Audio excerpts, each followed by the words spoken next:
Valencia Brooks, I don't think that's you. Your husband just walked in here with a woman who could be your twin sister.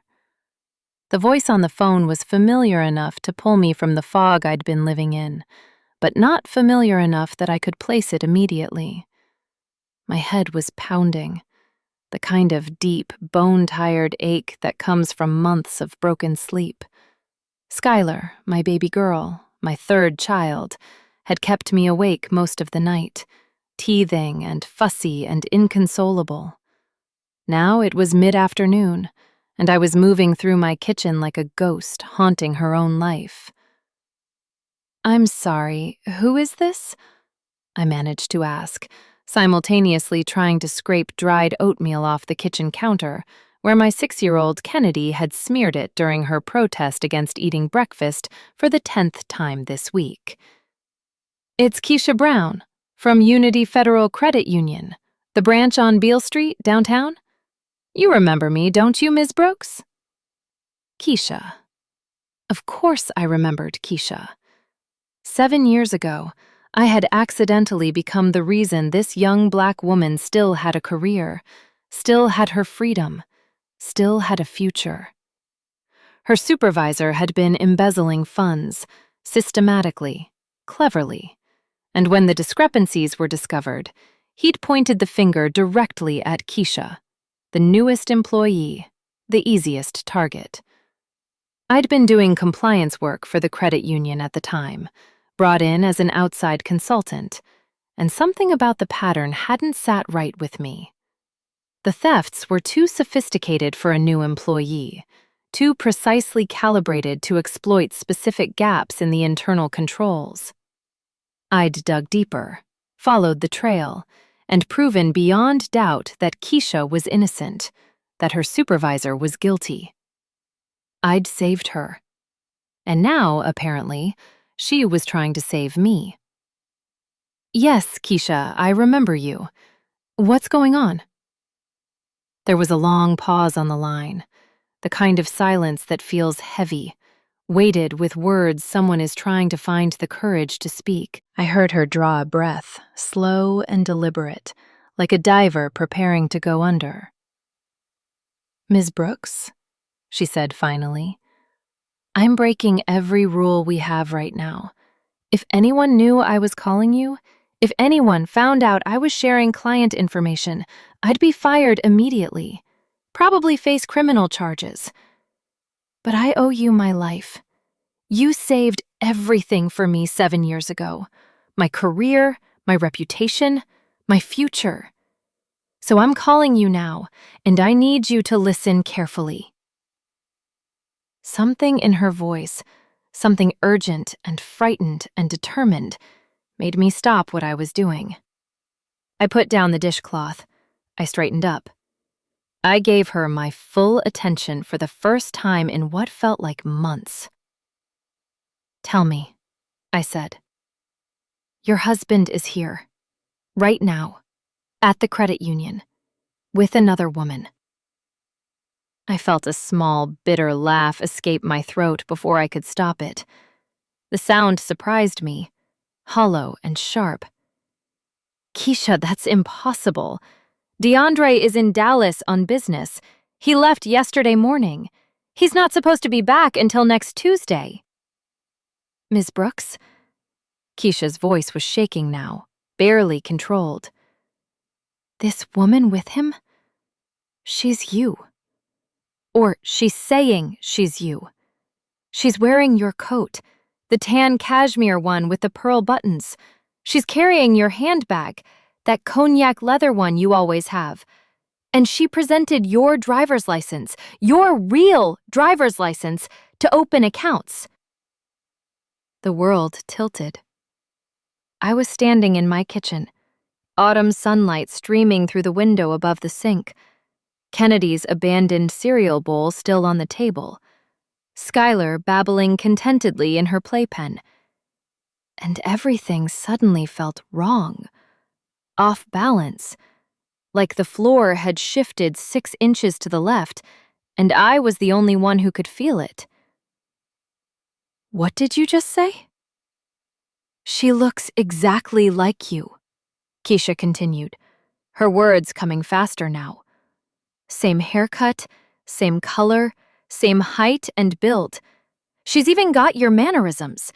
The way you tuck your hair behind your ear, the way you sign documents. But Miss Brooks, I know you. I've seen you at this credit union at least once a month for 7 years. This woman is wearing a very expensive wig and professional makeup, but it's not you. I can see the differences. The skin tone isn't quite right. The eyes are close, but not exact. This is an impersonation, a very good one, but it's not you. My voice when I spoke sounded mechanical to my own ears, distant and strange. What are they doing? What are they doing at the credit union? They're trying to liquidate everything. All your accounts, Ms. Brooks, every single one. They're transferring funds, closing accounts, reassigning power of attorney. They've been in the private conference room for almost 3 hours now. There are stacks of documents, notarizations, witness signatures. And Keisha paused, and I could hear her gathering courage again. Your mother is with them. Gloria Hayes. She's signing papers as a witness, testifying that this woman is really you, that you authorized all these transactions. The phone nearly slipped from my hand. Mama? My mother? You need to get here right now, Keisha said urgently. This is bad, Ms. Brooks. This is really, really bad. I can't explain everything over the phone, but if you don't get here before they finish these transfers, you're going to lose everything. I'll try to stall them somehow, make up some problem with the wire codes, something to buy you time, but you need to come now. She hung up. I stood there in my kitchen, phone still pressed to my ear, listening to the dial tone, trying to make my mind work through the exhaustion, through the shock, through the sheer impossibility of what I'd just heard. My husband, at a credit union, with a woman pretending to be me, and my own mother signing documents, bearing witness to a fraud.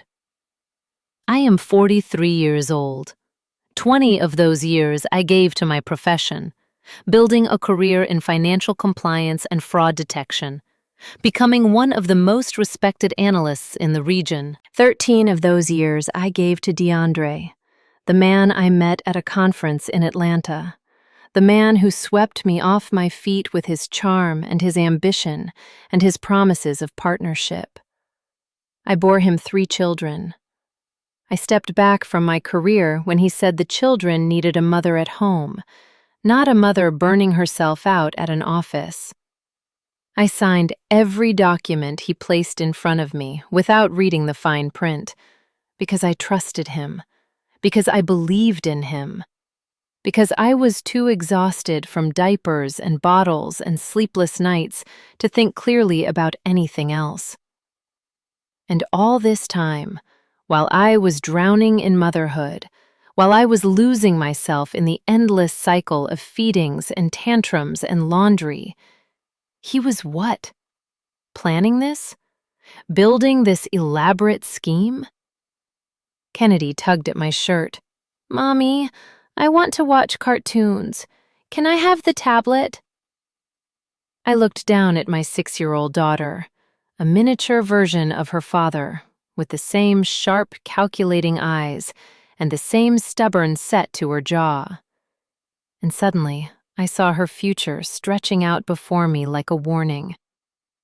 If I didn't stop this now, if I didn't fight back, if I didn't show her what strength looked like, she would grow up thinking that women were meant to be used, meant to be deceived, meant to accept whatever men did to them. In a minute, baby, I said, my voice steadier now. Mommy needs to make a phone call first. I settled Kennedy in front of the television, checked that Skylar was safe in her playpen, and called my neighbor, Mrs. Loretta James, a retired school teacher who lived 2 doors down and had helped me with the children before. "Loretta, I need help. It's an emergency. Can you come watch the kids for a few hours?" God bless Loretta James. She didn't ask questions, didn't demand explanations. She just said, "I'll be there in 10 minutes," and hung up. While I waited, I tried to think, tried to make my exhausted mind work the way it used to work, back when I was Valencia Brooks, fraud investigator, before I became Valencia Brooks' tired mother. The tan cashmere coat. That coat had disappeared 5 weeks ago. DeAndre said we must have left it at the dry cleaners, that he'd call them and check. And I'd believed him, because why wouldn't I? My cognac leather handbag. 3 weeks ago, DeAndre claimed he'd misplaced it while cleaning out the car, found it later, returned it to me, and I'd noticed my driver's license looked slightly different, slightly off. But I'd convinced myself I was imagining things, that sleep deprivation was making me paranoid. My mother calling more frequently in recent weeks, asking strange questions about my mental state, whether I was feeling overwhelmed, whether I needed a break from the children, whether I was considering going back to work. I'd thought she was being supportive, concerned about my well-being. Now I understood she was laying groundwork, building a narrative, preparing to testify that I was unstable, that I couldn't manage my own affairs. The pieces were all there. I just hadn't wanted to see them. Loretta arrived exactly when she said she would, bustling into my house with her usual efficiency, taking one look at my face and saying only, "Go do what you need to do, baby. These children will be fine with me." I was still wearing old jeans and a faded t-shirt, hair pulled back in a messy ponytail, no makeup, looking exactly like what I was, an exhausted mother who'd given up caring about appearances somewhere around the second sleepless night in a row. But I didn't have time to change, didn't have time to make myself presentable. I grabbed my keys, ordered an Uber, and 15 minutes later, I was in the back of a stranger's car, heading downtown toward Unity Federal Credit Union, toward a confrontation I wasn't ready for, but couldn't avoid. The driver tried to make conversation, asked how my day was going, but I couldn't manage small talk. I stared out the window at Memphis passing by, the city I'd lived in for 13 years, the city where I'd built my marriage, my family, my life. And I tried to remember who I used to be. Financial Compliance Officer. That was my title, my profession, my identity before children. I'd worked for consulting firms, for banks, for corporations, analyzing transactions, identifying patterns, catching fraud that others missed. They called me the Bloodhound because once I caught a scent, I never let go, never stopped digging until I'd uncovered the truth. I'd testified in court cases, helped send white-collar criminals to prison, recovered millions of dollars in stolen assets. Then I became a mother, and all of that seemed to dissolve, to wash away in the flood of diapers and baby food and endless, crushing exhaustion.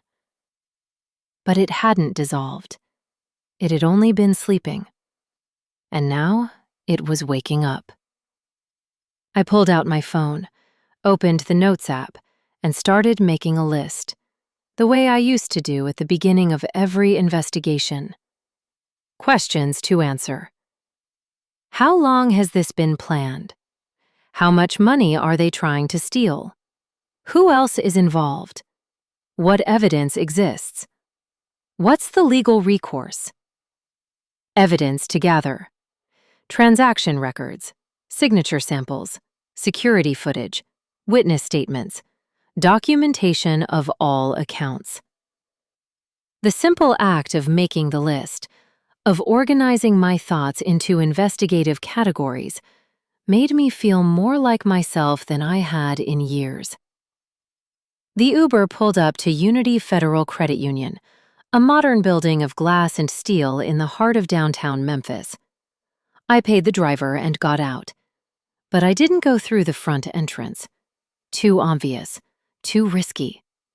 If DeAndre or the fake me or my mother looked out and saw me walking in, they'd scatter, destroy evidence, disappear before I could stop them. I called Keisha. "I'm here," I said. "How do I get in without being seen?" "Service entrance in the back alley," she answered immediately. "I'm coming down to meet you. 2 minutes." I walked around the building, found the alley, found the unmarked metal door, and waited.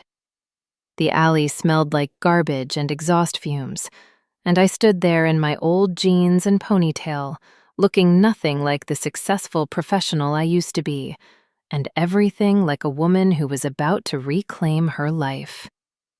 The door opened. Keisha stood there, a young black woman with natural hair pulled back in a sleek bun, wearing a professional navy suit, her eyes wide with worry and determination. "Ms. Brooks," she breathed, "thank God you came." She pulled me inside, led me quickly through staff corridors, past offices and break rooms, to a small security office that smelled of stale coffee and electronics. Inside were multiple monitors showing different angles of the credit union's interior. And there, on the screens, was my husband, DeAndre Brooks, the man I'd married 13 years ago, the father of my 3 children, sitting at the head of a conference table in an expensive charcoal suit I'd never seen before. He looked relaxed, confident, smiling and gesturing as he spoke, every inch the successful businessman he'd always wanted to be. Next to him sat the woman. She was wearing my coat, carrying my handbag, and yes, she looked like me, or like a carefully constructed version of me. Same haircut, same general features, but Keisha was right. There were differences. The skin tone was slightly off, a shade too warm. The nose was close, but not exact, slightly wider at the bridge. This was professional work, expensive work, a woman who'd been chosen because she resembled me naturally, then enhanced with makeup and hair to complete the illusion. Across from them sat my mother, Gloria Hayes, 68 years old, dressed in an elegant burgundy dress, hair done perfectly, looking like she was attending a social function rather than committing fraud. She was signing papers methodically, nodding along with whatever DeAndre was saying, playing her role perfectly. And there was one more person, a woman I recognized immediately. Candace Brooks, DeAndre's older sister, twice divorced, working in commercial real estate, always watching me with barely concealed contempt at family gatherings. She was organizing documents with practiced efficiency, clearly in charge of the paperwork, the logistics, the mechanics of the theft. Keisha handed me a thick folder. "Transaction records for all your accounts," she said quietly, "going back 3 years. I started pulling you everything as soon as I recognized what was happening." I opened the folder and began reading, and what I saw made my blood run cold. Over the past 18 months, $1.2 million had disappeared from my accounts, not all at once, but in careful increments.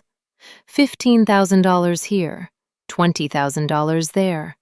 Small enough not to trigger automatic alerts, large enough to add up to devastation.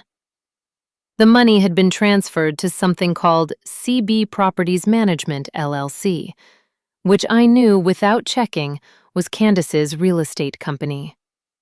4 months ago, a power of attorney had been filed, granting DeAndre the right to sell our house without my signature. The house I'd inherited from my grandmother. The house that was supposed to stay in our family forever. The house where my grandmother had raised 6 children during segregation and civil rights struggles. The house that meant everything. 6 weeks ago, someone had emptied my retirement account. $340,000 I'd accumulated over 20 years of work, transferred it to an offshore investment fund that didn't exist, withdrawn it as cash within 48 hours, made it vanish into thin air. Every document bore my signature. Perfect forgeries, almost impossible to distinguish from the real thing.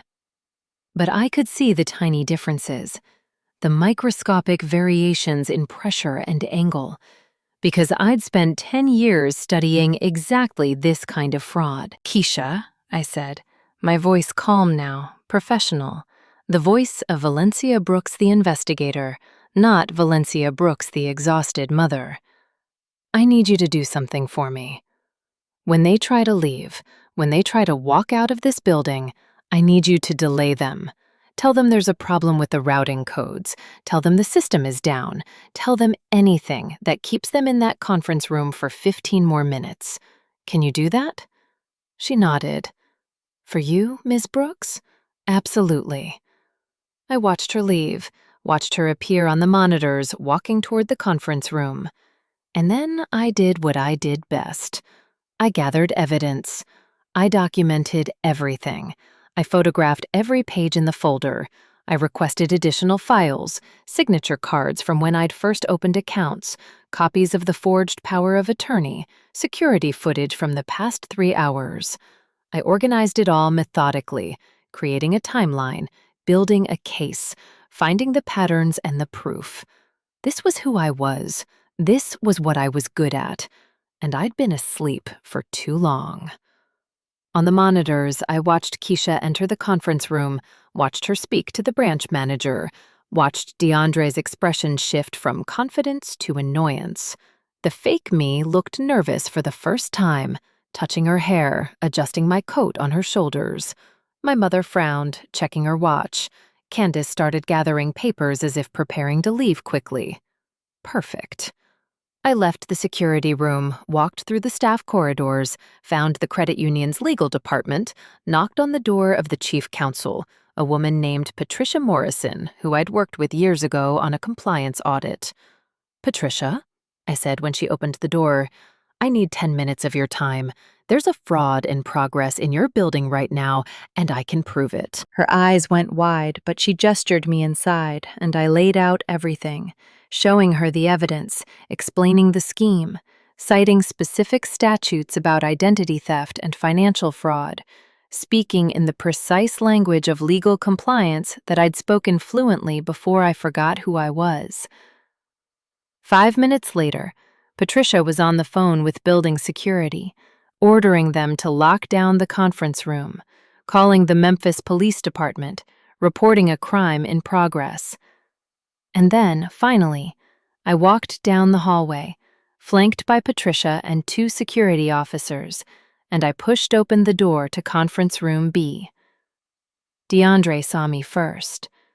The color drained from his face, his confident smile vanishing, replaced by something that looked like panic, like fear, like the sudden realization that he'd miscalculated badly. The fake me actually gasped, her hand flying to her mouth, my coat falling open to reveal a dress I'd never owned. My mother's face went through a series of expressions, confusion, then recognition, then something that might have been shame, though it was hard to tell. Candace just looked furious, her jaw clenched, her eyes flashing with rage at being caught. "Hello, DeAndre," I said calmly, my voice steady and clear. "Still in Dallas, I see. How was your business trip?" The silence in the conference room lasted perhaps 3 seconds, maybe 4, but it stretched out like taffy, thin and endless. DeAndre's mouth opened, closed, opened again. No words came out. The woman wearing my coat, my identity, my life, stood up so quickly her chair tipped backward, clattering against the floor. My mother's hands, still holding a pen over a signature line, began to tremble. Candace was the first to speak. "Valencia," she said, her voice sharp and controlled. "What are you doing here? DeAndre said you were home with the children. You're supposed to be home with the children." I looked at her. This woman who'd never liked me, who'd always resented her brother's choice to marry someone she considered beneath him, a compliance officer instead of a doctor or lawyer, someone who worked for a living instead of marrying into money. "I'm exactly where I'm supposed to be, Candace, stopping a crime in progress." Patricia Morrison stepped forward, her voice crisp and professional. "Ladies and gentlemen, I'm Patricia Morrison, Chief Legal Counsel for Unity Federal. Building security has been notified, and the Memphis Police Department is on the way. No one is to leave this room. All transactions initiated today are frozen, pending investigation." DeAndre found his voice then. "Valencia, baby, listen. This isn't what it looks like. I can explain everything. This is all a misunderstanding." I turned to look at him, really look at him. This man I'd shared a bed with for 13 years. This man I'd trusted with my money, my home, my children, my life. "A misunderstanding?" I said quietly. "You're in Memphis when you're supposed to be in Dallas. You're with a woman impersonating me. You're liquidating my accounts. Which part exactly is the misunderstanding?" The police arrived 7 minutes later, 2 uniformed officers first, then Detective James Wilson from Financial Crimes, a black man in his 50s with gray threading through his hair, and eyes that had seen every kind of fraud humanity could devise. He looked at the scene, at the documents spread across the conference table, at the woman in my coat, at my husband, at my mother, and his expression didn't change at all. He'd seen this before, hundreds of times probably. Families destroying each other for money.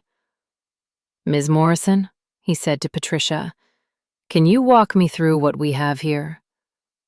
While Patricia explained, while she showed him the documents, while security footage was pulled up on someone's laptop, I stood against the wall and watched. I watched DeAndre's face cycle through expressions, panic, then calculation, then a kind of desperate charm as he tried to talk to the detective, tried to explain, tried to make this into something other than what it was. I watched the woman in my coat, whose name turned out to be Jasmine Porter, start to cry, mascara running down her carefully made-up face, the professional illusion cracking. I watched my mother, my own mother, sitting very still, staring at her hands, refusing to look at me. I watched Candace, furious and defiant, already planning her defense, already constructing the story she'd tell her lawyer.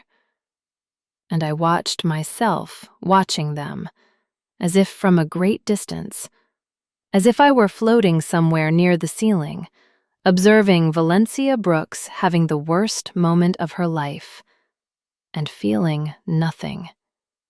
No anger, no grief, no betrayal, just cold, crystalline clarity. The freeze happened between one heartbeat and the next. One moment I was Valencia Brooks, wife and mother, exhausted and confused and hurt.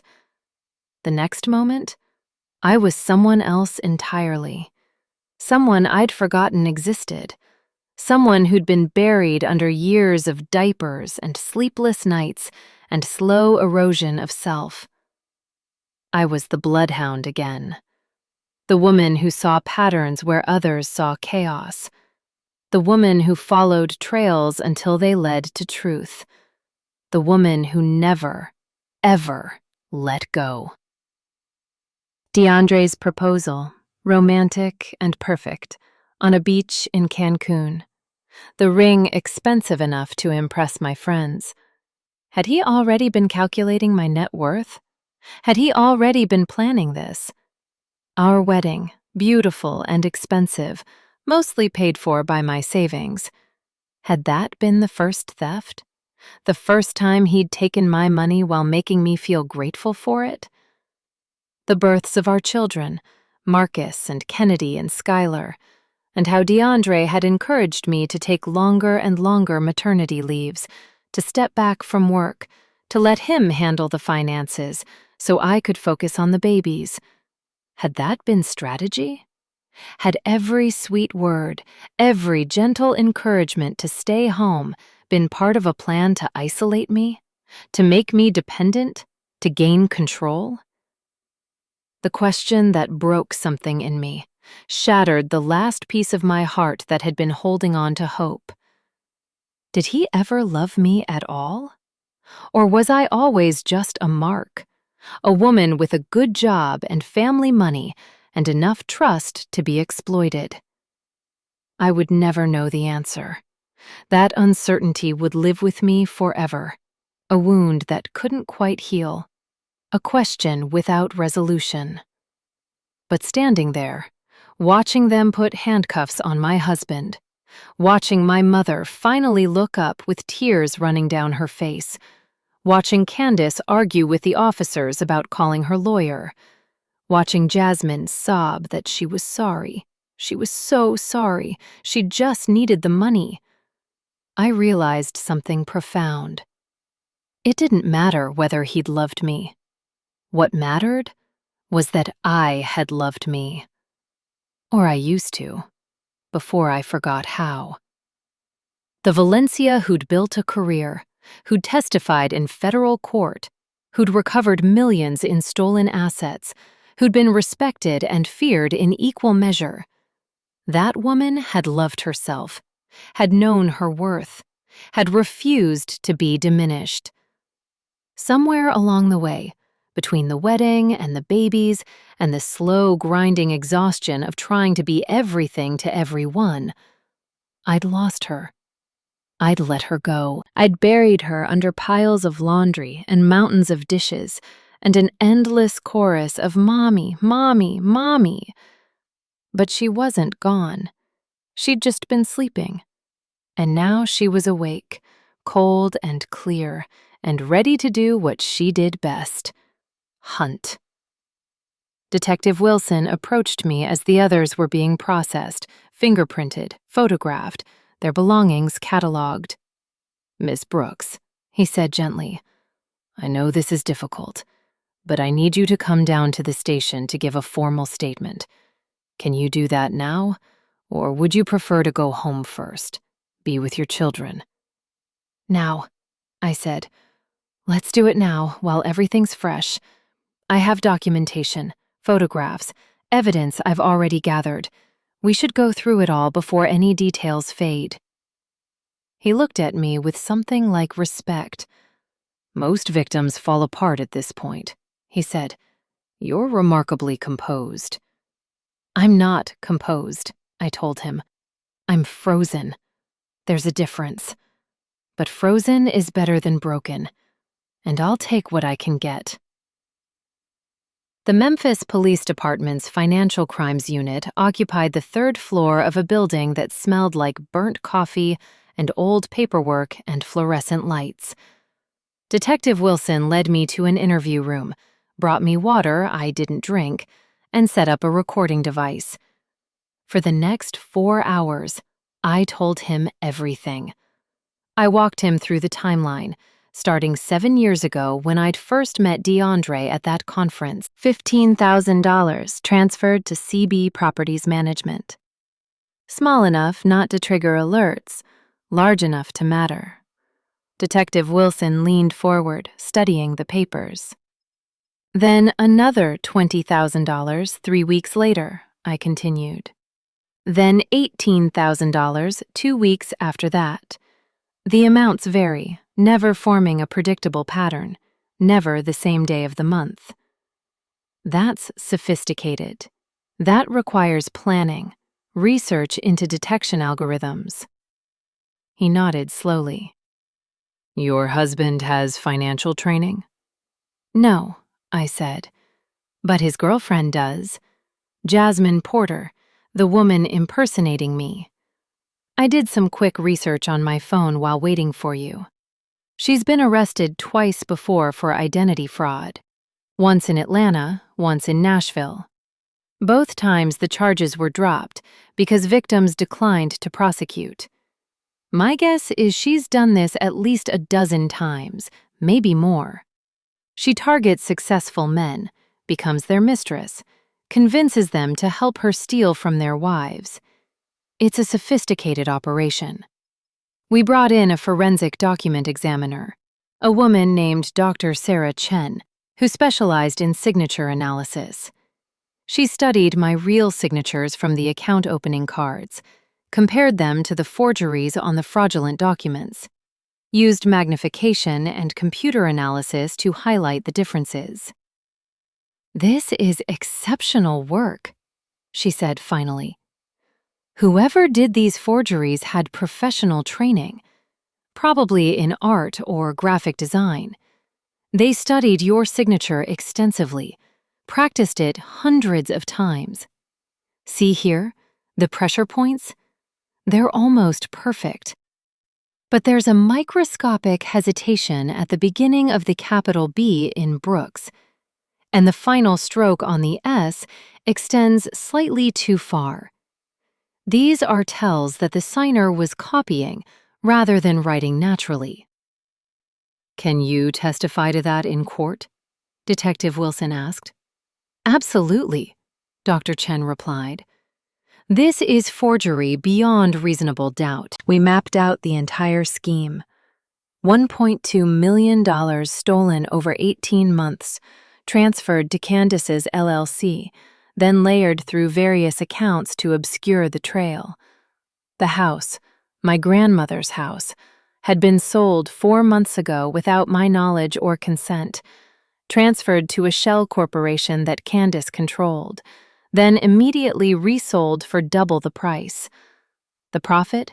$420,000, split 3 ways: DeAndre, Candace, and Jasmine.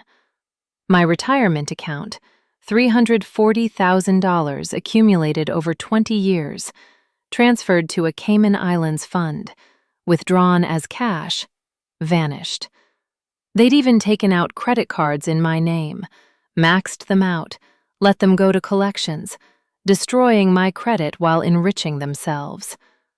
The total damage, when everything was calculated, $1.7 million. Nearly $2 million, stolen from me while I was changing diapers and making bottles, and trying to survive on 4 hours of sleep. Your mother's role, Detective Wilson said carefully, pulling out another set of documents. She received $85,000 in 3 payments over 6 months. What do you know about that? I looked at the bank statements, at my mother's name, at Gloria Hayes accepting money to betray her own daughter. She was the witness, I said, my voice flat. They needed someone to testify that I was mentally unstable, too overwhelmed with childcare to manage my own affairs. My mother has been calling me for weeks, asking questions about my mental health, my stress levels, whether I was feeling depressed. I thought she was being supportive. She was building a narrative. When Jasmine impersonated me at the credit union, my mother was there to swear it was really me, that I'd authorized everything. Detective Wilson shook his head. I've been doing this job for 27 years. I've seen a lot of things. But a mother helping to rob her own daughter? That's something else. The interview ended near midnight. I signed statements, provided additional documentation, answered every question they could think to ask. Detective Wilson walked me out, called me a taxi since my Uber app had somehow stopped working. Ms. Brooks, he said as we waited, I want you to know, you've done our job for us. The evidence you gathered, the analysis you provided, this is prosecution ready. We're going to put all of them away for a long time." I nodded, too tired to feel satisfaction. What happens now?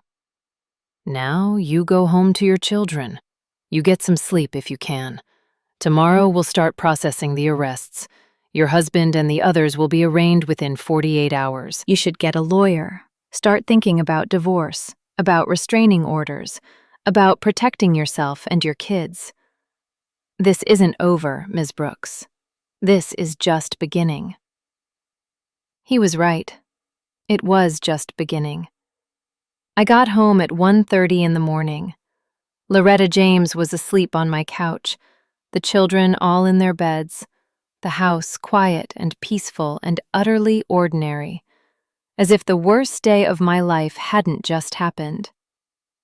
I woke Loretta gently, apologized for being so late, tried to pay her, but she refused.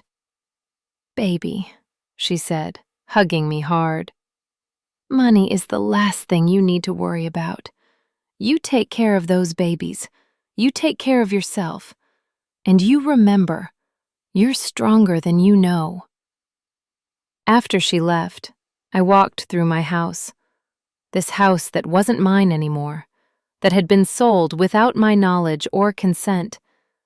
And I looked at everything with new eyes. The furniture DeAndre and I had picked out together.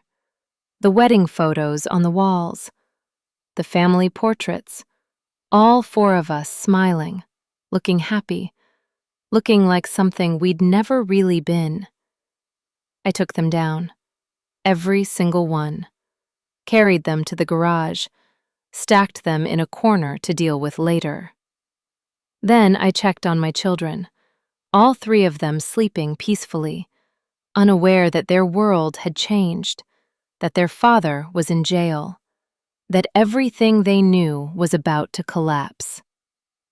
Marcus, 9 years old, sprawled across his bed, one arm flung over his head. Kennedy, 6, curled around her stuffed rabbit, thumb in her mouth, even though she was supposed to have stopped that 2 years ago. Skylar, 18 months, sleeping on her stomach, little fists curled beside her face. So small, so innocent, so completely dependent on me to keep her safe. I stood there in the doorway, looking at my sleeping children, and I made them a promise, silent and fierce and unbreakable. I will protect you. I will provide for you. I will show you what strength looks like, what integrity means, what it means to survive when everything falls apart.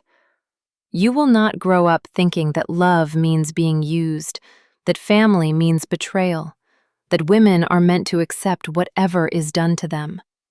You will grow up knowing that your mother fought back, stood up, refused to be destroyed. And that will make all the difference. DeAndre made bail 3 days later. His family, his mother and aunts and cousins, pooled their money, hired an expensive lawyer, got him released pending trial on $100,000 bond. I found out when he showed up at the house. Our house. The house I didn't legally own anymore but was still living in, demanding to be let inside. "Valencia, open this door. This is my house. I have a right to be here." I stood on the other side, phone in my hand, 911 already dialed, finger hovering over the call button. "You have a restraining order," I said through the door. "You're not supposed to be within 500 feet of me or the children. Leave now, or I'm calling the police." "That's bullshit, and you know it." His voice was rising, getting louder, angrier. "I live here. My kids are in there. You can't keep me from my own family." I called 911. The police arrived in 6 minutes, found DeAndre still on the porch, still yelling, and arrested him again for violating the restraining order. That was the first time. It wouldn't be the last. Over the next 2 weeks, DeAndre's family and lawyers mounted a campaign designed to break me. His mother called, crying, saying I was destroying her son, that he'd made mistakes but he loved me, that I should forgive him for the sake of the children. His lawyer sent letters demanding visitation rights, threatening custody battles, claiming I was an unfit mother who'd abandoned her children to pursue vindictive charges against their father. Candace started a whisper campaign, calling people we knew, telling them I'd had a mental breakdown, that I was making false accusations, that DeAndre was the real victim here. And then, 10 days after the initial arrests, my lawyer, Sharon Henderson, called with news that made my blood freeze. "Valencia," she said, her voice tight, "we have a problem. I just got discovery from DeAndre's attorney. They found more." More what? More accounts. More theft. There's another $300,000 missing that we didn't know about. He set up a secret LLC in Delaware, funneled money through cryptocurrency, converted it to cash. And there's something else. What? He filed for custody. Emergency custody. He's claiming you're mentally unstable, that you're a danger to the children, that they need to be removed from your care immediately. He got a hearing scheduled for next week. I sat down, suddenly dizzy. Can he do that? Can he actually take my children? Sharon was quiet for a moment. He can try, she said finally. And with his family's money, with a good lawyer, with the right judge, he might succeed. We need to be prepared for anything, Valencia. This isn't just about money anymore. This is war. That night, after the children were asleep, I sat at my kitchen table and made a new list. Things they can take: money, house, credit, reputation. Things they cannot take: my skills, my intelligence, my determination, my children. I stared at that list for a long time, thinking about what was coming, what I'd have to do, what I'd have to become to survive this. The custody hearing was in 7 days. 7 days to build a defense, to prove I was a fit mother, to counter whatever lies DeAndre's expensive lawyers were going to tell about me. I called Sharon back. I need to know everything they're going to say about me. Every accusation, every claim, every piece of manufactured evidence. I need to be prepared.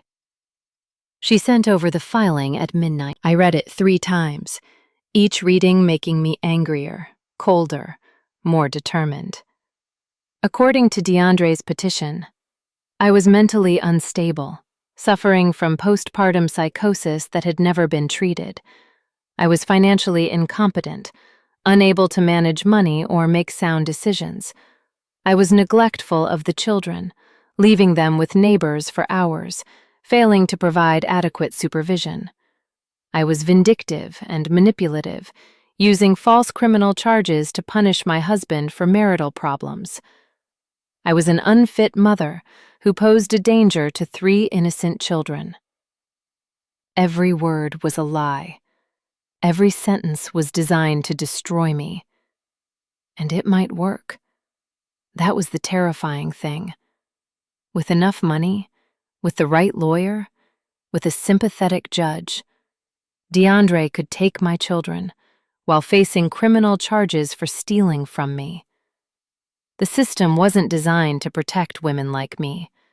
The system was designed to give men second chances, third chances, infinite chances, while holding women to impossible standards of perfection. I couldn't be angry. I couldn't be hurt. I couldn't show any emotion at all, or they'd call me unstable. I had to be perfect, calm, rational, poised, even while my world was burning down. The next morning, I took the children to school, to daycare, maintaining our normal routine, even though nothing was normal anymore. Then I drove to Sharon's office for a strategy session. Sharon Henderson was a force of nature, a Black woman in her 50s who'd built her career defending women in situations exactly like mine. She'd seen every trick, every manipulation, every legal maneuver that abusive men and their lawyers deployed. "Okay," she said, spreading documents across her conference table. "Let's build your defense. First, the postpartum psychosis claim. I already spoke with your OBGYN, Dr. Matthews. She's willing to testify that you had completely normal pregnancies and deliveries. No complications, no signs of mental illness, regular checkups where you were evaluated and found to be healthy. We'll also bring in a psychiatric expert to evaluate you now, prove you're competent and stable." Second, the financial incompetence. She smiled grimly. "This is the easiest to counter.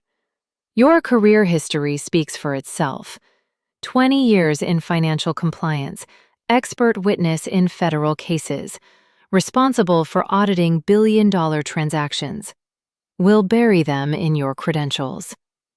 Third, the neglect. Your neighbor, Mrs. James, is prepared to testify about the emergency that day, how you needed childcare because you were literally preventing a crime. We'll also get statements from the children's teachers, their pediatrician, anyone who can speak to your excellent care of them. "What about the vindictive claim?" I asked. "How do we counter that?" Sharon leaned back. "We tell the truth. We show the evidence, the $1.7 million in theft, the forged signatures, the systematic fraud. We make it clear that you're not punishing your husband for marital problems. You're seeking justice for serious crimes." We worked for 6 hours straight, building the case, gathering evidence, preparing for every possible attack. Sharon scheduled psychiatric evaluations, depositions from character witnesses, home visits from social workers. She was thorough, relentless, and expensive. Her retainer alone was $25,000, money I didn't have, money I'd have to borrow from the small amount I'd recovered. But I couldn't afford not to have her. My children's future depended on this. That afternoon, while the children were still at school, Detective Wilson called. "Ms. Brooks, we found something else. The offshore accounts you mentioned, the Cayman Islands Fund, we traced it." I waited, barely breathing. "Your husband's girlfriend, Jasmine Porter, she's part of a larger operation. We've identified at least 9 other women she's worked with over the past 6 years. 9 other families she's helped destroy. The total theft across all cases is over $8 million. This is organized crime, Ms. Brooks. This is a conspiracy. Does that help my case?" It helps tremendously. It shows pattern and planning. It proves this wasn't a one-time mistake or a marital dispute. This was a calculated, professional theft by people who've done it before and would have done it again. I'll be sending a full report to your attorney." After he hung up, I sat in my car in the parking lot and let myself feel it, just for a moment, the full weight of what had been done to me. I hadn't been chosen because DeAndre loved me. I'd been chosen because I was a good mark. A woman with money, with assets, with enough trust to be manipulated. Our entire relationship, our marriage, our children, everything I thought we'd built together had been a con from the beginning. The man I'd loved didn't exist. He'd never existed. I'd been in love with a performance, a carefully constructed character designed to gain my trust so I could be robbed. I gave myself 3 minutes to cry, to grieve, to feel the full devastation of that realization. Then I dried my eyes, fixed my makeup, and went to pick up my children, because they needed me to be strong, to be stable, to be the parent their father had never been. The days before the custody hearing blurred together. Home visits from Child Protective Services, investigators walking through our house, asking the children questions, evaluating whether they were safe with me. Psychiatric evaluation. 3 hours with Dr. Angela Morrison, answering questions about my mental health, my stress levels, my ability to cope. Depositions from character witnesses, Mrs. James, the children's teachers, my former colleagues, all testifying to my competence, my stability, my dedication to my children. Through it all, I maintained perfect composure, perfect control, even though I was terrified. Even though I woke up at 3 a.m. every night, heart pounding, imagining my children being taken from me, handed over to a man who'd stolen from them, lied to them, betrayed everything a father should be. The night before the hearing, I couldn't sleep at all. I sat on the couch in the dark, listening to the house settle, thinking about tomorrow, about what was at stake. My phone buzzed, a text from Keisha. "Praying for you tomorrow. You've got this. You're the strongest woman I know." Then another from Mrs. James. "Those babies need their mama. The judge will see that. Have faith." Then one from Sharon. "Get some sleep if you can. We're ready. We're going to win this." I wanted to believe her. I wanted to have that confidence, that certainty. But I'd learned the hard way that the system didn't always protect the people who deserved protection. Sometimes the system protected the people with money, with power, with expensive lawyers who knew how to manipulate it. All I could do was show up tomorrow, tell the truth, and hope it was enough. I would fight. I would fight with everything I had, every skill I possessed, every ounce of strength I could summon. I would fight because my children were watching, learning, absorbing the lesson of what their mother did when the world tried to destroy her. And I would win. Not because I was lucky, not because I was privileged, but because I was Valencia Brooks, the bloodhound, and I never, ever let go. The real war was just beginning. The courtroom was smaller than I expected, less dramatic than what you see on television.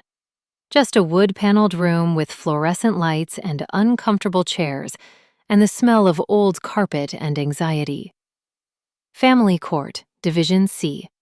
Judge Margaret Williams presiding. A black woman in her 60s, hair pulled back severely, reading glasses perched on her nose. Reputation for being fair, but unforgiving of nonsense. I sat at the respondents' table with Sharon beside me, wearing the most professional outfit I owned, navy suit from my old work wardrobe, hair styled simply, minimal makeup, looking exactly like what I was, a competent, stable mother fighting to keep her children. Across the aisle, DeAndre sat with his attorney, Marcus Flynn, an expensive lawyer in an expensive suit who specialized in making guilty men look like victims. DeAndre had dressed carefully too. Conservative dark suit, tie perfectly knotted, expression carefully arranged into something between sorrowful and determined. The performance of a concerned father. Behind him sat his mother, his sisters, his extended family, filling 3 rows, a show of support designed to impress the judge. My side of the courtroom was emptier. Mrs. Loretta James in the front row, Keisha Brown beside her, Dr. Angela Morrison, my psychiatrist, Dr. Sarah Matthews, my OBGYN, 2 former colleagues from my compliance days, smaller in number, but solid, people who knew me, who could testify to the truth. Judge Williams looked up from the files spread across her bench. "I've reviewed the petitions from both sides," she said, her voice carrying authority without needing to be loud. "Mr. Brooks, you're seeking emergency custody of 3 minor children, alleging that their mother is mentally unstable and poses a danger. Ms. Brooks, you're opposing this petition and seeking to maintain primary custody. Is that correct?" Yes, Your Honor, Sharon said. "Yes, Your Honor," Marcus Flynn echoed. Judge Williams removed her glasses, looked directly at DeAndre. "Mr. Brooks, before we proceed, I want to address something. You are currently out on bail, facing criminal charges for fraud, identity theft, and forgery, charges stemming from alleged theft from your wife. Do you understand that seeking custody while under criminal indictment is highly unusual?" DeAndre stood. "Yes, Your Honor, I understand." "But these charges are false, brought by my wife in retaliation for marital problems. I'm not a criminal. I'm a father concerned about his children being raised by a woman who is clearly unstable." Judge Williams's expression didn't change. "Sit down, Mr. Brooks. The truth or falsity of the criminal charges will be determined in criminal court. This hearing is about the children's welfare, nothing else. Do you understand?" "Yes, Your Honor." She turned to Sharon. "Miss Henderson, you may call your first witness." Sharon stood. "The respondent calls Dr. Angela Morrison." Dr. Morrison took the stand, was sworn in, and Sharon walked her through her credentials. PhD in clinical psychology, 20 years specializing in trauma and family dynamics, expert witness in over 100 custody cases. "Dr. Morrison," Sharon said, "you evaluated Ms. Valencia Brooks at my request. Is that correct?" "Yes, I conducted a comprehensive psychiatric evaluation over 3 sessions, totaling approximately 6 hours. And what were your findings?" Dr. Morrison opened her file. "I found Ms. Brooks to be cognitively intact, emotionally stable, and psychologically resilient. She shows no signs of psychosis, no indications of postpartum depression or anxiety, no symptoms of any mental illness that would impair her ability to parent." Sharon nodded. "The petitioner alleges that Ms. Brooks suffers from postpartum psychosis, stemming from the birth of her youngest child 18 months ago. Did you find any evidence of that?" "None whatsoever. Postpartum psychosis is a severe condition with distinct symptoms: delusions, hallucinations, disorganized thinking, inability to care for oneself or one's child. Ms. Brooks exhibits none of these. In fact, I found her to be remarkably clear-thinking and organized, especially given the extraordinary stress she's currently under." "What stress are you referring to?" Dr. Morrison looked directly at DeAndre. "Ms. Brooks recently discovered that her husband had been systematically stealing from her for over a year, that he'd been conducting an affair, that he'd recruited her own mother to participate in fraud against her. She's facing the collapse of her marriage, potential financial ruin, and now a custody battle designed to take her children. Any person under that level of stress would be struggling. The remarkable thing about Ms. Brooks is how well she's handling it." Marcus Flynn stood for cross-examination. "Dr. Morrison, isn't it true that people with mental illness can be very good at hiding symptoms?" "In some cases, yes." "And isn't it possible that Ms. Brooks presented well to you during your evaluation, but behaves differently at home with the children?" "Possible, but unlikely." "I also interviewed the children's teachers, their pediatrician, neighbors who interact with the family regularly. Everyone describes Ms. Brooks as a devoted, attentive mother. Additionally, Child Protective Services conducted unannounced home visits. Their reports show a clean, safe home environment and well-cared-for children. The evidence doesn't support a finding of instability. Marcus Flynn tried several more angles, but Dr. Morrison was unshakable. After 20 minutes, Judge Williams cut him off. "I think we've covered this adequately, Mr. Flynn. Next witness." Sharon called Dr. Sarah Matthews, my OBGYN, who testified to normal pregnancies, normal deliveries, regular postpartum checkups where I showed no signs of mental illness. Then, Mrs. Loretta James, who explained the emergency that day, how I'd needed childcare because I was literally preventing a crime, not because I was negligent or unstable. Then, my former colleague, David Chen, who testified about my career, my expertise in financial fraud, my reputation for clear thinking and meticulous analysis. Then, Detective James Wilson. Sharon had subpoenaed him, and he brought documentation, evidence of the systematic theft, the forged signatures, the elaborate scheme. "Detective Wilson," Sharon said, "in your professional opinion, was this a marital dispute that escalated to false accusations? Or was this a sophisticated criminal operation?" He didn't hesitate. "This was organized crime.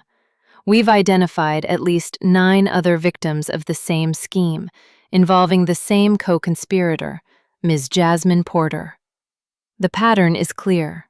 Target a successful woman, seduce the husband, convince him to help steal, use professional forgery and impersonation, drain the accounts, disappear. Your husband, Ms. Brooks, wasn't unlucky. You were targeted." The courtroom was absolutely silent. Judge Williams leaned forward. "Detective, are you saying that Mr. DeAndre Brooks was recruited into a criminal conspiracy?" "I'm saying he was a willing participant in a criminal conspiracy, and that his wife, far from being unstable, was the one who uncovered it, documented it, and helped us build a prosecution case that will likely result in significant prison time for everyone involved." Marcus Flynn objected, argued that this was prejudicial, that his client hadn't been convicted of anything, that he was innocent until proven guilty. Judge Williams overruled him. "I'm allowing the testimony because it's relevant to the question of Ms. Brooks's mental state and decision-making capacity. Continue, Ms. Henderson." Sharon called me last. I walked to the witness stand, was sworn in, and sat down, looking directly at Judge Williams. "Ms. Brooks," Sharon said gently, "tell the court about your children. Who are they? What are they like?" I took a breath. "Marcus is 9 years old. He's smart, thoughtful, loves basketball and science fiction novels. He's been struggling since all this started, trying to be the man of the house, worrying about things no 9-year-old should have to worry about. Kennedy is 6. She's stubborn, creative, loves art and her stuffed rabbit. She's been having nightmares, asking questions I don't know how to answer about why her father did what he did. Skylar is 18 months old. She's just learning to talk, to walk, to understand the world. She's too young to know what's happening, and I'm grateful for that." My voice cracked slightly. "These are my children. I carried them, birthed them, nursed them, raised them. I've been there for every scraped knee, every bad dream, every milestone. I'm not perfect. I'm exhausted most of the time. I make mistakes. But I love them with everything I have, and I would die before I let anything hurt them. What do you say to the allegations that you're mentally unstable? Sharon asked. I looked at DeAndre. I say that discovering your husband has been stealing from you, lying to you, betraying you, doesn't make you unstable. Feeling angry and hurt about that doesn't make you unstable. Fighting back doesn't make you unstable. What would be unstable is accepting it, staying quiet, letting him destroy our family without consequences. I'm teaching my children that when someone hurts you, you stand up, you fight back, you demand justice. That's not mental illness. That's sanity. Marcus Flynn's cross-examination was aggressive, designed to rattle me, to make me look emotional, unstable, vindictive. He asked about my career, implying I'd neglected my children by working. He asked about my marriage, suggesting I'd driven my husband away. He asked about my mother, insinuating I had a history of bad family relationships. For every question, I answered calmly, factually, refusing to take the bait. Finally, Judge Williams stopped him. I think we've heard enough, Mr. Flynn. Do you have any witnesses to call on behalf of your client? He called DeAndre's mother, who cried and said her son was a good man, that I was destroying him, that the children needed their father. He called a neighbor who said she'd sometimes heard the children crying, though she admitted under cross-examination that all children cry sometimes, and she'd never seen any signs of abuse or neglect. He tried to call DeAndre himself, but Sharon objected, pointing out that anything DeAndre said could be used against him in the criminal trial, and Judge Williams sustained the objection. The hearing lasted 6 hours. At the end, Judge Williams called a recess, said she'd review the evidence and issue a ruling within 48 hours. Sharon and I walked out of the courthouse into bright afternoon sunlight. How do you think it went? I asked. She squeezed my shoulder. I think you were brilliant. I think we made our case. But judges are unpredictable. We'll know soon enough. I went home, picked up my children from Mrs. James, made them dinner, gave them baths, read bedtime stories, tucked them in, and then sat on the couch in the dark, waiting. The ruling came the next afternoon. Judge Williams had written a detailed opinion, 12 pages, which Sharon read to me over the phone. After careful consideration of all evidence and testimony, this court finds that the petitioner, DeAndre Brooks, has failed to meet his burden of proof. The evidence does not support a finding that Valencia Brooks is mentally unstable, negligent, or poses any danger to the minor children. To the contrary, the evidence shows that Ms. Brooks is a competent, devoted mother who has acted reasonably and responsibly in extraordinarily difficult circumstances. The petitioner's allegations appear to be motivated not by genuine concern for the children's welfare, but by a desire to punish Ms. Brooks for reporting his alleged criminal conduct to authorities. This court will not permit the family court system to be weaponized in service of such motives. Petition for emergency custody is denied. Primary custody remains with Valencia Brooks. Petitioner is granted supervised visitation only, pending resolution of criminal charges. I sat down on my kitchen floor and cried. Not from sadness, but from relief. From the sheer, overwhelming knowledge that my children were safe, that they were mine, that no one could take them. Marcus found me there. Mom, are we okay? I pulled him into my arms. Yes, baby, we're okay. We're going to be okay. The criminal trial began 4 months later, in the fall, when Memphis was painted gold and red, and the air had that sharp, clean quality that makes you feel like anything is possible. The state of Tennessee versus DeAndre Brooks, Candace Brooks, and Jasmine Porter. 3 defendants, multiple charges each, maximum sentence of 25 years. The prosecution had built an airtight case, and I was their star witness. Not as a victim, though I was that too, but as an expert. The prosecutor, Assistant District Attorney Michael Chen, wanted me to walk the jury through the fraud, explain how it worked, show them the evidence. "This is what you do," he said in our preparation meetings. "This is your expertise.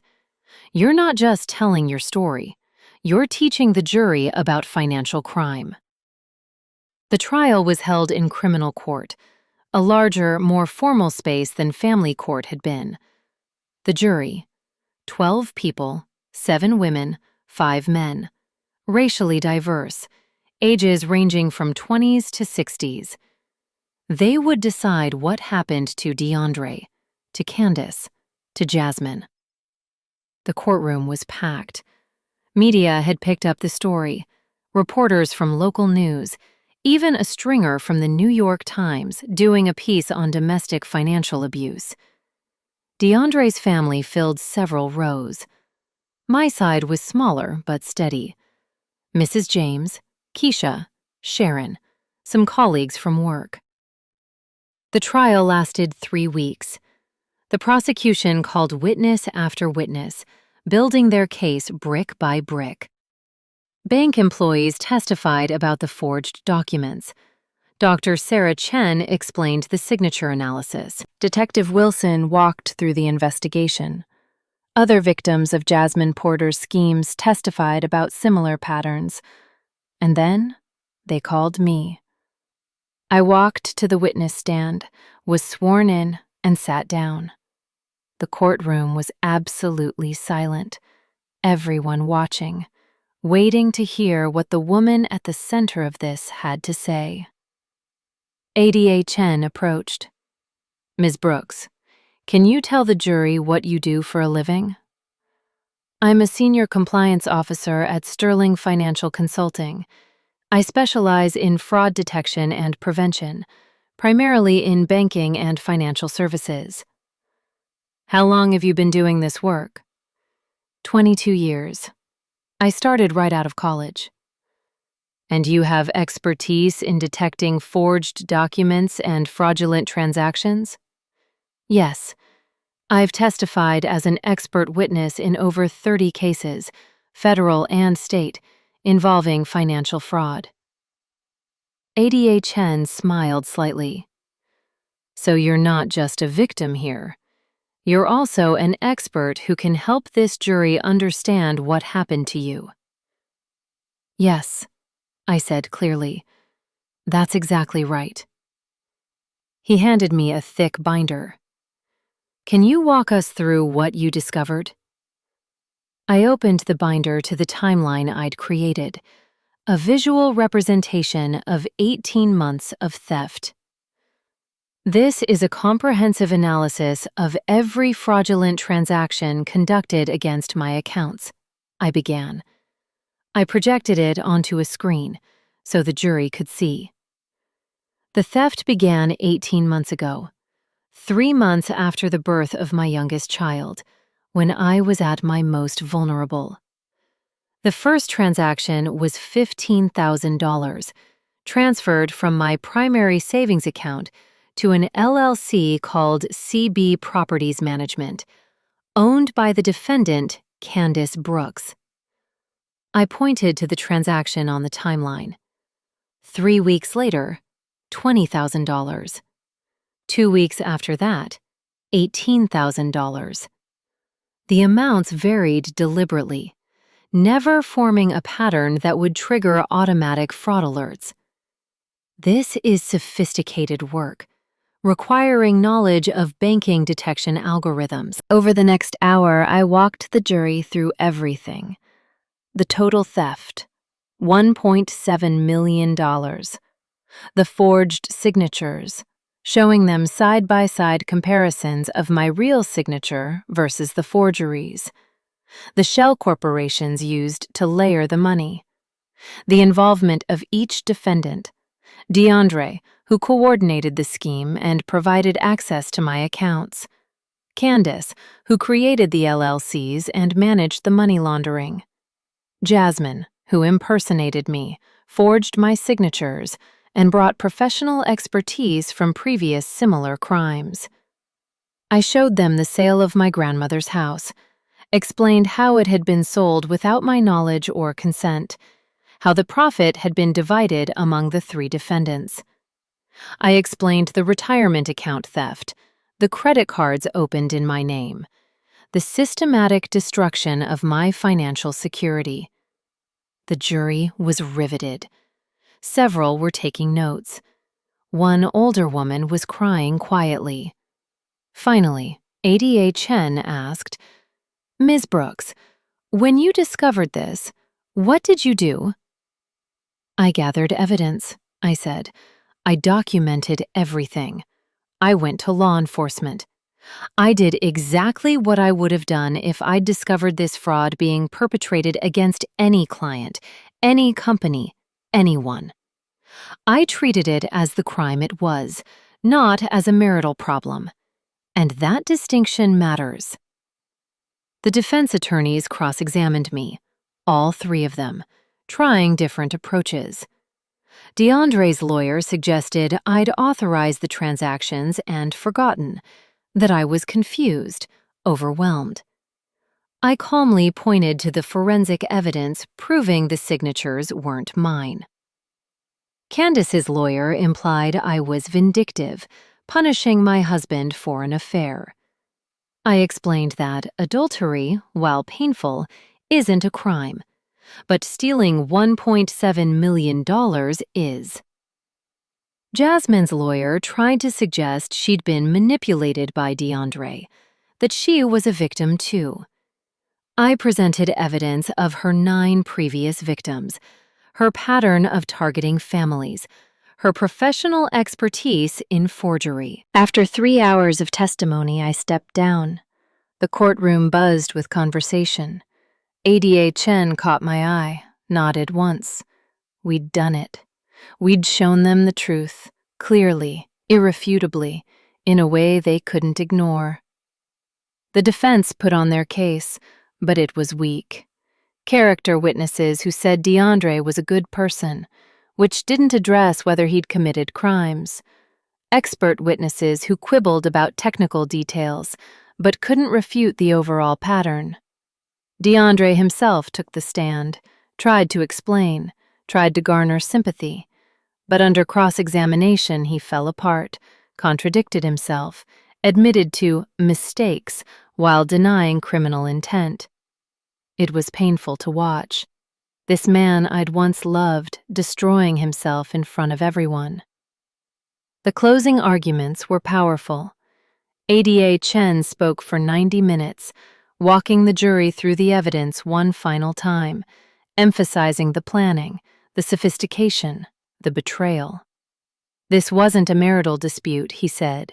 This was a crime, a calculated, cruel, systematic crime against a woman who'd done nothing wrong except trust the man she married. Valencia Brooks didn't deserve this. Her children didn't deserve this. But it happened, and now you have the power to hold these defendants accountable, to say that this kind of betrayal, this kind of theft, will not be tolerated in our community. The jury deliberated for 11 hours over 2 days. When they came back, the verdict was unanimous on all counts. Guilty. DeAndre, guilty on all charges. Candace, guilty on all charges. Jasmine, guilty on all charges. The sentencing came 2 weeks later. Judge Harold Morrison, a stern man with no patience for white-collar crime, handed down the maximum. DeAndre, 15 years. Candace, 10 years. Jasmine, 12 years plus deportation. My mother, who'd taken a plea deal and testified for the prosecution, got 3 years suspended, 5 years probation. I sat in the courtroom and watched them be led away in handcuffs, and I felt nothing. No satisfaction, no vindication, no triumph. Just emptiness where my marriage used to be, where my trust used to live, where my innocence had died. But also relief. It was over. Finally. Completely, legally over. The divorce was finalized on a Tuesday in December, a cold, gray day with snow threatening. I signed the papers, walked out of the courthouse, and stood on the steps breathing in the winter air. 13 years dissolved. 3 children, mine alone now. A life to rebuild from scratch. And somehow, impossibly, I felt lighter than I had in years. 10 months later, I stood in my new apartment, a 2-bedroom in a neighborhood I never would have chosen before all this happened. But it was clean and safe and affordable. And it was mine. Not owned jointly with a husband, not inherited from family. Mine. My name on the lease, my money paying the rent, my choice. The apartment wasn't fancy. The walls needed paint. The kitchen was tiny. The building was full of working families, single mothers, immigrants, people building lives out of whatever materials they had. But the windows were big, letting in light, and there was a small balcony overlooking a courtyard where the children played. I'd gone back to work 6 months ago, full-time, and it had been harder than I expected. Not the work itself, which I slipped back into like putting on familiar clothes, but the juggling. Work, childcare, school, meals, homework, bedtime, all of it balanced on my shoulders alone. But I was managing. Beverly's daycare for Skylar during the day, after-school program for Marcus and Kennedy, Mrs. James as backup for emergencies. A routine that was exhausting but functional. Chaotic, but mine. The children were adjusting in their different ways. Marcus, now 10, had stopped trying to be the man of the house, started being a kid again, playing basketball with neighborhood boys, reading his science fiction novels, occasionally asking about his father, but not often. Kennedy, 7 now, had blossomed without her father's presence, become more confident, more herself. She'd started art classes, filled the apartment with paintings and drawings, bright explosions of color that made me smile every time I looked at them. Skylar, 2.5, had no memory of her father at all. To her, this was normal. 1 parent, 3 kids, a small apartment, simple pleasures. She was happy, chattering constantly, learning new words every day, calling me Mama, like it was the most important word in her vocabulary. I'd recovered some of the money, about $600,000 total through civil suits and asset seizures, enough to rebuild a small retirement fund, to start saving again, to breathe a little easier financially. The house was gone forever, but I'd made peace with that. My grandmother's legacy wasn't a building. It was strength, the strength to survive, to rebuild, to keep going no matter what. I carried that with me everywhere. Keisha and I still met for coffee every other week. Our friendship deepened by shared trauma, by understanding what it meant to be betrayed and to survive it. She'd been promoted at the credit union, was seeing someone new, a kind man who treated her well. She was happy, and I was happy for her. Mrs. James had become like a grandmother to my children, the stable elder presence my own mother could never be. I'd seen my mother twice in the past 10 months, brief, awkward meetings where we tried to find some way to relate to each other after what she'd done. I didn't know if we'd ever truly reconcile. Some wounds are too deep, some betrayals too profound. But I was willing to try, slowly, carefully, with boundaries firmly in place. DeAndre wrote from prison. Not often. Letters that varied between remorseful and defensive. I read them, filed them away, didn't respond. The children would decide someday whether they wanted a relationship with their father. I wouldn't poison them against him, but I wouldn't lie to them either. They'd know the truth, all of it, and make their own choices. One Saturday evening, after the children were in bed, I poured myself a glass of wine, cheap wine from the corner store, and sat on my small balcony watching the neighborhood settle into night. Lights coming on in windows, the smell of someone's dinner cooking, a dog barking somewhere, children's voices calling goodnight. Ordinary sounds of ordinary lives. My life was ordinary now. No drama, no crisis. Just work and children and the endless small tasks of keeping a household running. And I loved it. I loved the ordinariness, the predictability, the knowledge that each day belonged to me. I'm 44 years old. I'm a divorced mother of 3. I work 60 hours a week. I'm tired most of the time. I have no time for dating, no energy for hobbies, no possibility of sleeping late. My apartment is small. My furniture is second-hand. My clothes come from discount stores. And I'm happy.